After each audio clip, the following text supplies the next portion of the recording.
Hey guys, Richard at Riding Room here, doing my latest Doctor Who review. So after doing all shorts for each series, starting with series 5, I thought I'd do a slightly longer one for an in-depth series review, but nothing too excessively long or anything.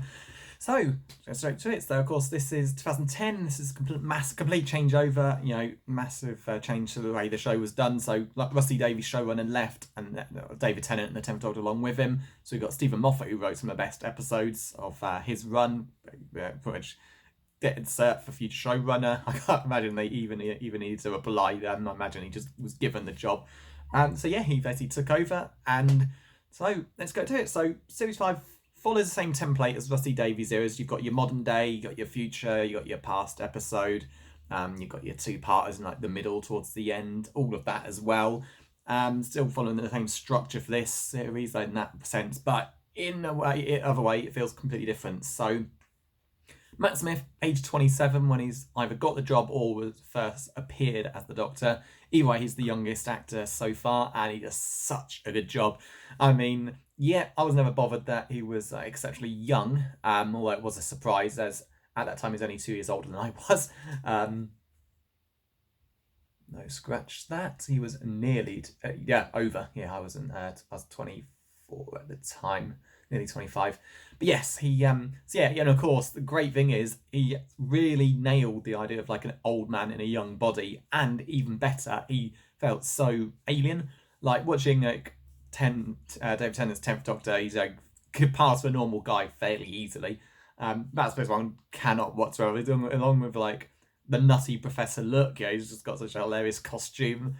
He's got skinny jeans, Doc Martin boots. I think they're Doc Martin ones. Bow tie and a tweed jacket with suspenders. Of course, it's just the idea of someone who thinks this is a really cool look when it really isn't is what he's got going. Especially the bow tie. I'll constantly point out how bow ties are cool. And it's just his personality as well. Like when someone says something, he just totally misunderstands it. He's invited to annihilate the other team in a football match, and he thinks that he's talking about mass murder. And it works so well to something so different, because that's the thing. Every Doctor needs to be different from the previous one. Maybe like a slight, you have your similarities, of course, but you can't just be like, I don't know. 10 wasn't just trying to be exactly like Christopher, like 9. No, Tennant wasn't trying to be Eccleston. And Matt Smith is exactly like that. Although there's no doubt that the closest influence is Patrick Troughton. The way the second Doctor was, bumbling around a bit to catch his enemies off guard, so no one really saw what he was up to. And yeah, it's not exactly the same, which has to be, but it's definitely similar. And yeah, much respect to Matt Smith as well. He was never a fan of Doctor Who, but when he auditioned, got the job, he actually watched old episodes to get an idea of how he should play the role. See what was done before, which is absolutely perfect. Any actor who gets the job doesn't have to be a fan, but as long as they effectively become a fan through the work, that's absolutely great. So yeah, so much respect for him for that.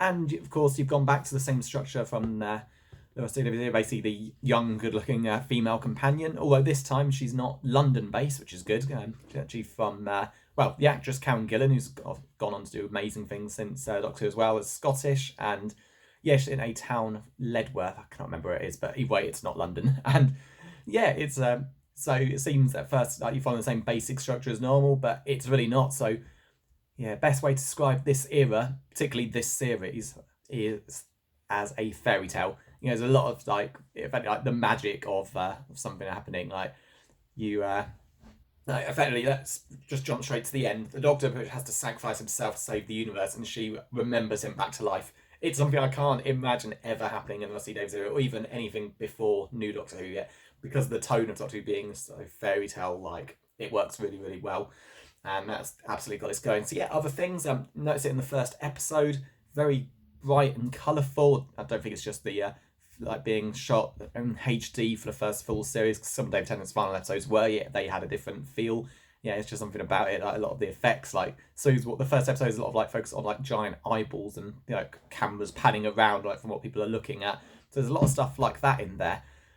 So yeah, again, similarities to series 1 in that, well, series 2 in that they bring the boyfriend along. Rory's introduced in the beginning, much like Mickey was, and about halfway through the series, he decides he wants that life as well, which is quite cool.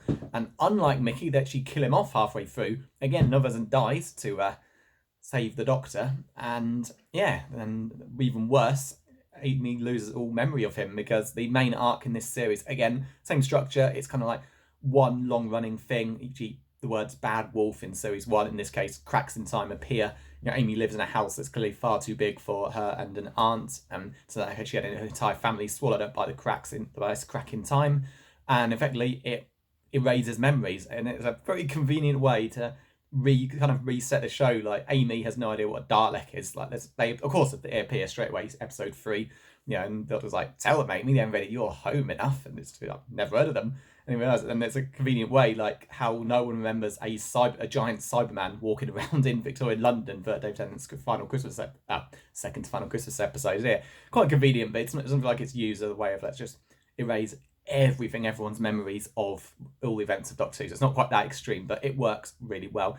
So yeah, that's the main theme of the series: cracks in time, erasing people.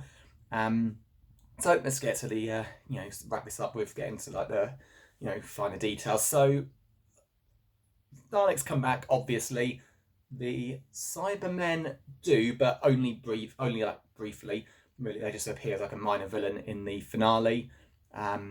Same for this finale as well. It's just one lone Dalek. Then you've got like the Silurians brought back, a bit of a redesign for the first time since the 70s. I think it's just John Pertwee's era that they appeared in.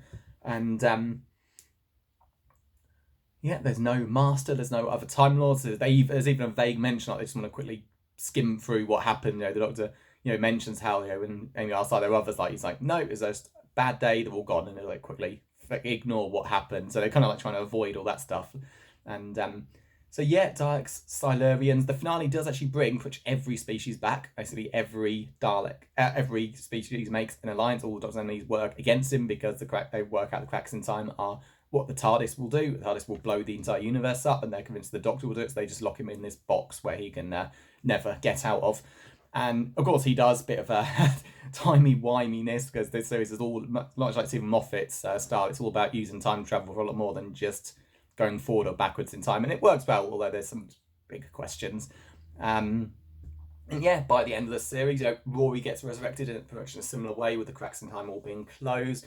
And rather than just going back to their normal life, him and Amy decide to travel with the Doctor, which is good, because old Doctor Who did companions traveling together, but they were never a couple. Even when Mickey decided to join the series for a few episodes, it didn't seem as if him and Rose were really a couple at the time, but who knows? I've made it clear my dislike for Rose in series 2 in old videos.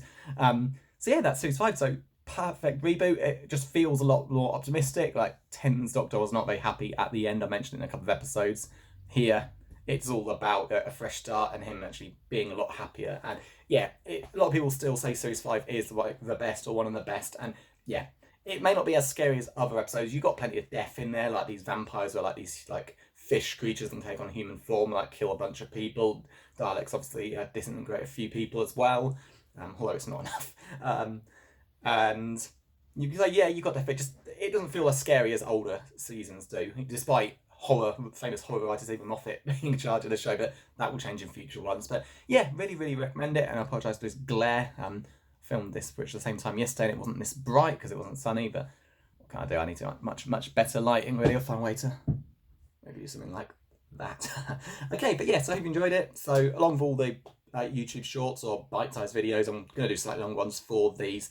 I've already done the long videos for series 1 to 4. Might eventually do full series reviews, but this is kind of to go alongside the much short ones. So I hope you enjoyed it, and I will see you next time.